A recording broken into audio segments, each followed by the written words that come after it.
On February 24th, US President Donald Trump and French President Emmanuel Macron held talks in Washington. However, Trump did not meet his French counterpart when his car arrived at the White House. The meeting was broadcast on the social network X. During the negotiations, an awkward moment occurred when Macron placed his hand on Trump's knee. Trump attempted a reciprocal gesture, but Macron quickly removed the American leader's hand. The exchange resulted in an awkward pause as the two leaders briefly held hands.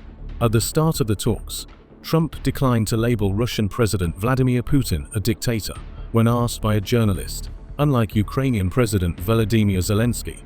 "I don't use these words thoughtlessly," Trump stated. He also avoided questions about whether the US would provide Ukraine with security guarantees under a potential peace deal, instead emphasizing that reaching an agreement was in Russia's interests. Trump claimed near certainty that Putin was ready to negotiate and credited himself with restoring contacts with the Russian leader, which had been cut off by the Biden administration. Macron, frequently returning to the Russia-Ukraine conflict, insisted on recognizing Russia's aggression.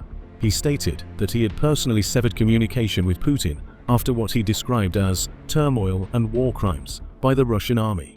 The French leader stressed that any peace agreement with Russia must be verified and confirmed, arguing that Moscow could not be trusted due to its violations of the Minsk agreements.